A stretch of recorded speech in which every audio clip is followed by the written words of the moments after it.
अब आ जाए electric field intensity के ऊपर। इलेक्ट्रिक फील्ड इंटेंसिटी होती क्या है? Force acting on a unit positive test charge. मतलब ये एक ऐसी क्वांटिटी है जो किसी ऑलरेडी जो चार्ज मौजूद है उसकी वजह से किसी दूरी पर कितना फोर्स लग रहा है यूनिट चार्ज के ऊपर।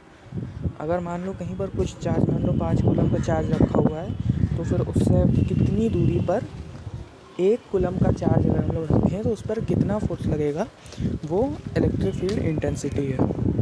तो इसको लिखते हैं हम लोग फोर्स अपॉन क्यू नॉट से। क्यू नॉट मतलब चार्ज के मैग्नीट्यूड से डिवाइड करेंगे तो टेस्ट चार्ज के ऊपर फोर्स निकल आएगा। अब electric field due to a point charge, अभी यहाँ पर हम लोगों ने ऊपर देखा है electric field is equal to force upon q nought, तो यही चीज़ नीचे भी अप्लाई करेंगे। फोर्स लिख देंगे कि q nought upon r square.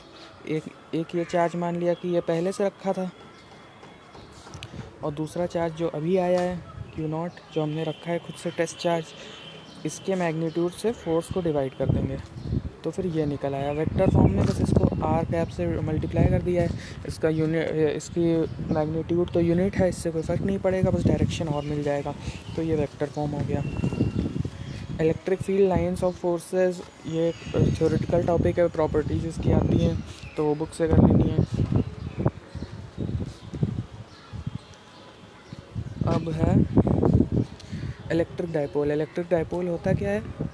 2L की डिस्टेंस पे एक तरफ प्लस L प्लस Q, एक तरफ माइनस Q चार्ज होते हैं सेम मैग्नीट्यूड के, और डायरेक्शन हमेशा 2L रखनी होती है क्योंकि बहुत सी जगहों पर आधा डिवाइड करना रहता है तो फिर अपॉन 2 में बहुत दिक्कत होती है, इस वजह से 2 से मल्टीप्लाई करके रखा जाता है। डाइपोल मोमेंट को हम लोग डिफाइन करते हैं, डाइपोल का जो चार्ज होता है magnitude of charge multiplied by distance between them. उसके बाद direction of dipole moment is negative to positive, is from negative to positive charge. Negative से पॉजिटिव चार्ज की तरफ डाइपोल मोमेंट का जो वेक्टर है उसकी डायरेक्शन होती है।